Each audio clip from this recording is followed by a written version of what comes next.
Hello mga kabebe, magandang buhay po. So yun nga po mga kabebe, ngayon na araw nga po mga kabebe is maganda po talaga. Hindi, kasi nga po ay walang ulan, ay yung walang init. Tapos yung mga alagang itik natin mga kabebe ay itatawid po natin dito sa kabilang area.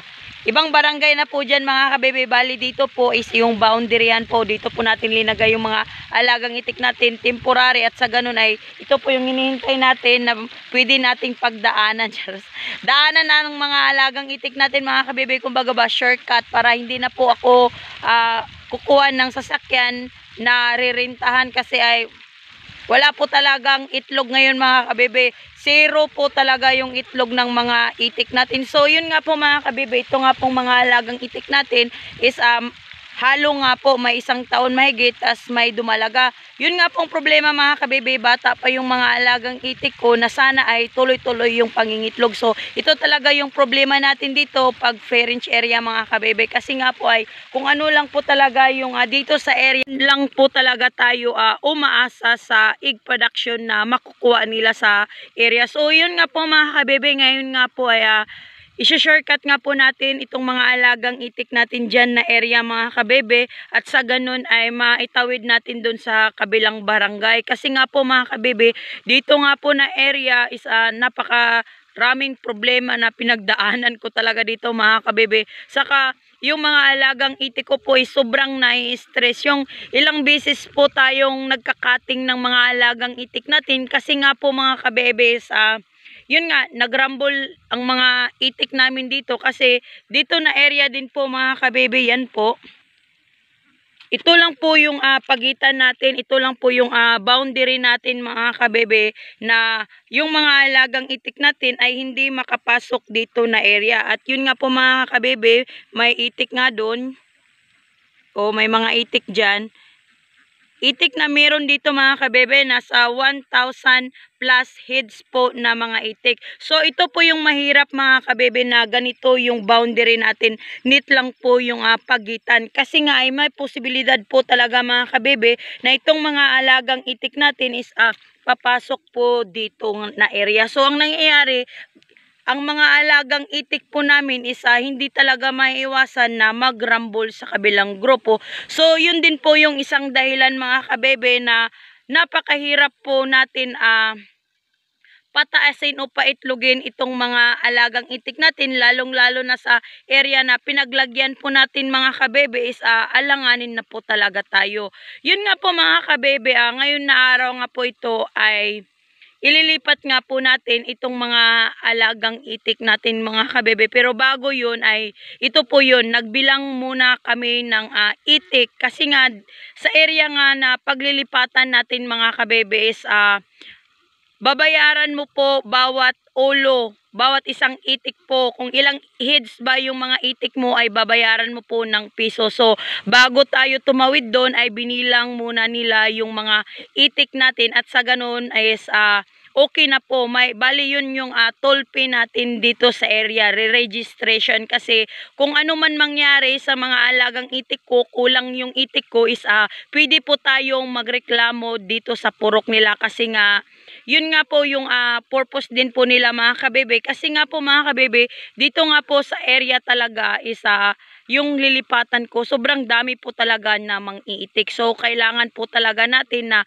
bilangin yung mga alagang itik natin, at sa ganun ay pagdating doon ay hindi po tayo magka-problema, at alam po natin yung bilang ng mga itik natin. So yun nga po mga kabebe, dahil nga ay ililipat na nga po natin itong mga alagang itik natin doon, ay hindi ko pa din po alam kung yung egg production ba ng mga alagang itik natin is tataas. Kasi nga po mga kabebe, sobrang dami na mangiitik is halos kulangin talaga sa mga alagang itik natin yung pagkain na andito po talaga sa area. So ito po yung problema mga kabebe, pag ganitong sobrang dami po ng mangiitik, tas yun nga marami ka ding itik, mahirap po talaga na makabuo po tayo or makaproduce tayo ng egg production para sa mga alagang itik natin, na dito lang po talaga tayo umaasa sa free range area. Ito po yung disadvantage mga kabebe, kaya ay mahirap po talaga para sa akin na mahit yung target ko na egg production dahil nga po ay sa area lang po talaga tayo totally umaasa sa patuka ng mga alagang itik natin. Pero bago yun mga kabebe ay kung tataas man yung egg production ng mga alagang itik ko, kung tataas nga po siya ng isang tray is papakainin ko po sila ng duck layer. Pero yun nga po mga kabebe, sa ngayon po talaga mga kabebe, 0-0 po talaga yung itlog ng mga alagang itik natin kasi nga sunod-sunod nga po yung pagka-stress nga po nila. Simula nga po nung narambol sa kabilang grupo na halos kalahati ng itik ko ay nagrambol. Tapos narambol na naman sa kabilang grupo hanggang sa yung mga dumalagak ko at itong mga alagang itik kong nangingitlog ay nagrambol din. Kaya sobrang stress po talaga yung mga alagang itik ko mga kabebe. At yun nga medyo matagal-tagal makarecover pag ganito mga kabebe. Lalong-lalo na yung paraan po natin is pinapastol lang po yung mga alagang itik natin. Sa pag-aalaga po ng mga itik mga kabebe, lalong-lalo na ay ganito po yung paraan natin. So wag po talaga tayong umasa na mataas yung egg production. Kasi nga po mga kabebe, depende pa din po ba yan or may pera po ba talaga sa area? O sa ganitong pinapastulang po itong mga alagang itik. So may pera naman po talaga mga kabebe. Malaki po talaga yung mapipera natin dito. Pero depende yun mga kabebe sa area nga na paglalagyan natin. Kasi dito nga po sa Bukidnon mga kabebe ubay-ubay po ning mangitik ay medyo marami-rami din po talaga yung mangiitik na katulad din po nito na paraan ko na pinapastol. So pahirapan po talaga tayo, lalong-lalo na yung area is ito na lang yung area kahit sobrang lawak po ng kapalayan dito sa Bukidnon is hindi pa din po talaga natin maiwasan na magsiksikan sardinas kasi nga po ay hindi naman po kasi sabay-sabay yung anihan mga kabebe. So ito po yung nangyayari. So ang pera po dito sa pastulan mga kabebe, lalong-lalo na ganitong mga itik na ginagala lang natin nakadepende po talaga sa area mga kabebe. Lagi ko po yung sinasabi sa inyo. Kaya kung may budget ka po mga kabebe na pang duck layer sa mga alagang itik mo, mas mabuti. At sa ganun ay yung egg production po ay tuloy-tuloy na kahit yung area is medyo alanganin na, pag may budget po tayo is na duck layer na pwede nating pangpatuka sa mga alagang itik natin is no worries po talaga tayo mga kabebe. Pero yun nga po mga kabebe, mamaya siguro mga kabebe ay magsisimula na naman po tayong magpa-vitamins ng mga alagang itik natin. Kasi nga po ay in-stop ko nga po yung pagba-vitamins sa mga alagang itik natin. Kasi nga po ay sobrang stress nga po yung mga alagang itik natin. Tas yun nga, hindi po ako masyadong nakapokus mga kabebe kasi kulang po ako ng tao. Din isa din po itong problema mga kabebe pag ganitong wala po tayong kasama na mag-aalaga ng itik kasi nga po ay may dumalaga din po ako. Kaya kung sino man or may kakilala man kayo na dito lang po sa Bukidnon area, ito po yung Facebook page ko mga kabebe at pwede din po kayong mag-message dyan at sa ganun ay masabi ko yung mga buong detalye at mapag-usapan po natin itong pagbibinta ko po ng mga dumalaga ko po na mga itik. Ito pong binibinta ko na dumalaga mga kabebe na mag-aapat na buwan na po ngayong katapusan is 100% po talaga na dumalaga po itong ibibinta ko sa inyo. So yun nga po mga kabebe, itatawid nga po natin itong mga alagang itik natin sa kabilang area at sa ganun ay yun nga, magiging okay na sana itong mga alagang itik natin. Yun nga, kailangan po talaga natin ng net mga kabebe kasi boundary lang po talaga yung gagamitin natin. Net yung boundary natin kasi kahon-kahon nga po yung mga alagang itik dito. Sobrang dami po talaga na mang-iitik mga kabebe. So yun nga po mga kabebe, nabilang nga po natin itong mga alagang itik natin nasa kukulangin na 800 heads po itong mga alagang itik natin. So ito po yung babayaran natin doon sa paglilipatan natin. Tapos yung mga dumalaga ko po ay hindi pa kasali doon. Bibilangin pa din po yun isa-isa kung ilang heads ba yung mga dumalaga ko. At yun nga po mga kabebe, bago natin nga ipasok doon, ito po yung registration po bali natin dito sa area. Sana nga po mga kabebe, dito na area is Bagong Pag-asa. So yun nga po mga kabebe. Kentong? Yan ang dumalaga?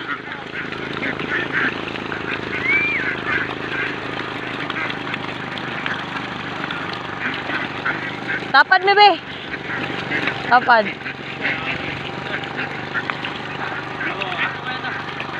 Loy. Loy kayoy. Muna kay Intong? O kay Amor? Ha? Kay Amor na? Abin lang ako doon na yan. Inyo na ning kisudlan dire. Woo!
Mahulog.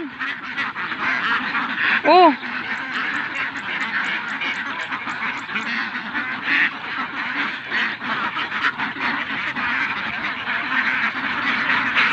Woo. Hee. Woo. Shh.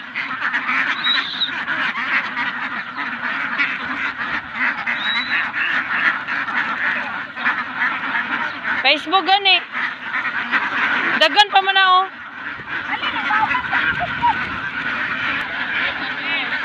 Sulod dirigang, ali dirigang para ang itik makakuan kay paubos ra ba?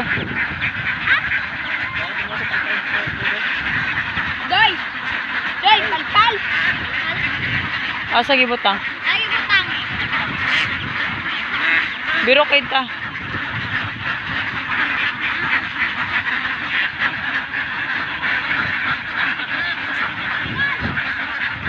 So, yun na nga po mga kabebe. Dito na nga po tayo sa bagong area, Bagong Pag-asa. So, yun lang po nga pala yung duck girl ng Bukidnon ang nagsasabing magandang buhay po sa lahat.